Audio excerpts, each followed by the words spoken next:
For many people, a Porsche 911 is a Porsche 911 is a Porsche 911. They all look similar, so they're all the same. And while that may be true for some 911s, it certainly isn't the case for this one. This is a brand new Porsche 911 GT3RS, and it's been loaned to me by a viewer here in sunny South Florida so that I can show you why this is quite possibly the craziest 911 of all time.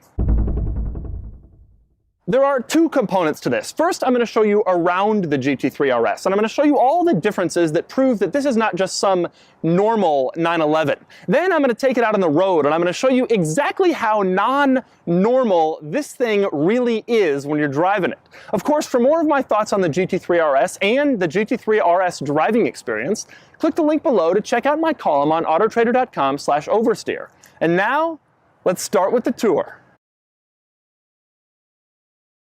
First, an overview. If the 911 GT3 is the ultimate racetrack-focused 911, then the GT3RS is the ultimate track 911, losing 22 pounds and adding 25 horsepower over the GT3 for a total of 500 horsepower and a 0 to 60 time of 3.1 seconds. But it still doesn't lose its Porsche-ness. The base price of a GT3RS is $176,000, and this one is loaded with little touches that drove the sticker price up to $220,000. Then it got additional stitching from a company called Exclusive Option in California. Now, the first thing you notice with this car is just how many things are completely different from a regular everyday 911. It has the same shape, but that's about where the similarities end. Now, one of the most distinctive things about this car is its huge rear wing, and it is in fact huge. Just look at it, it's ridiculous. Maybe more ridiculous is the fact that when this car is moving, the rear wing can generate over 500 pounds of downforce. That's more than 2 adult men sitting on top of it. Also ridiculous is the fact that it's so big, I can do this.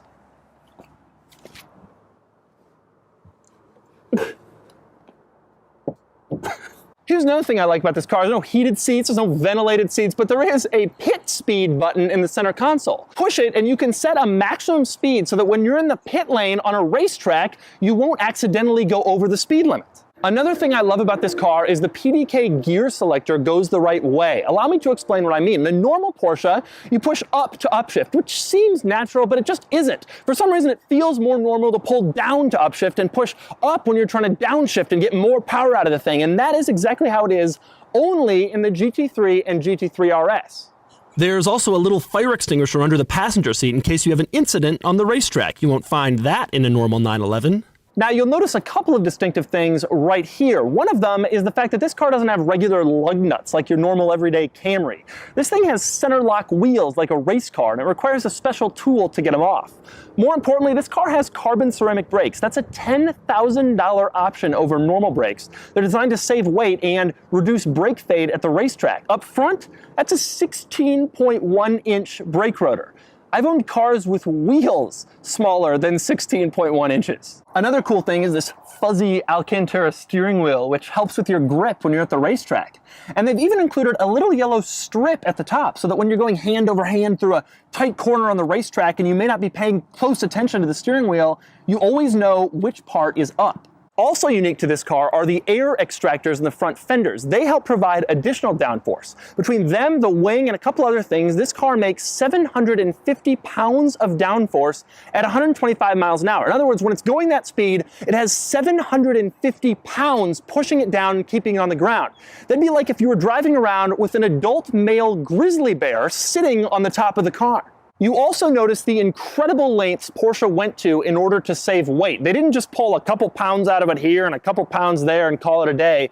They really tried to get as much weight out of this car as humanly possible. For instance, there are these lightweight racing sport seats that certainly aren't designed for comfort. And speaking of the seats, they've completely removed the car's back seats. The door handles are replaced by these little nylon hoops. The badges aren't actually badges. Those would weigh too much. Instead, they're decals, both in front and in back. Folks, when you're making your badges out of decals, that's when you know you're really serious about saving weight. The GT3RS is also loaded with carbon fiber. The seats are carbon fiber. The wing is carbon fiber. The front fenders are carbon fiber. The front trunk lid is carbon fiber. And the rear hood is carbon fiber, as is some of the engine compartment. The other thing you'll notice about this car is that it really isn't a luxury car by any measure. In fact, most of the luxury features that make it so easy to just sit in your 911 and cruise around have been completely removed from this thing. For instance, see this blank switch? That would be the button for the heated and ventilated seats, except not in the GT3RS. And speaking of the seats, there's no power adjustment. You move those manually. The steering wheel doesn't have all sorts of cool high-tech controls. It just has holes. You can stick your fingers through them. There's no sunroof on this car, and there are a lot of blank switches, not a common sight on a six-figure car. Okay, so you're probably starting to understand this isn't a normal, regular, everyday 911. This is something special. But if you really want to see how different it is from a regular 911 or a regular car, really, you got to take it out on the road.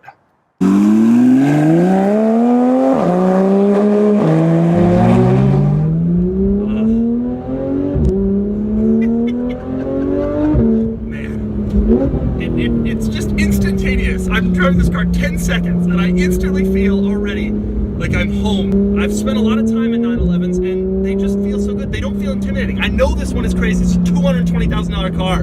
It's the most insane, most ridiculous looking one. And yet I just feel like I'm driving like just a 996, a 997, any 911 I feel like is just, you feel just as comfortable and it's just as easy to drive as any other one. I love that. I love that so much.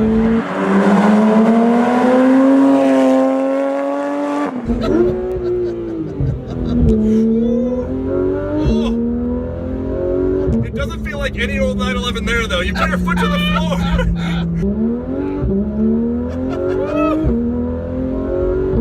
Wow. Alright, so I'm going around a nice little curve here on the highway. Oh, it's so planted, it's so stable. Right here, right here. Down there. It's just so stable.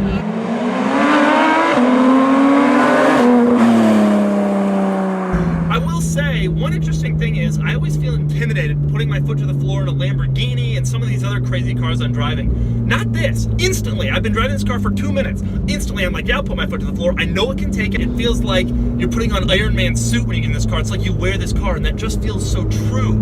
You just feel like you are one with this car more than virtually any other car I drive. 911s feel like that, and this one especially feels like that because the RS is just so in tune with everything, every little tiny move of the steering wheel. This car feels like I am a professional driver, even though I'm really just an idiot wearing shorts.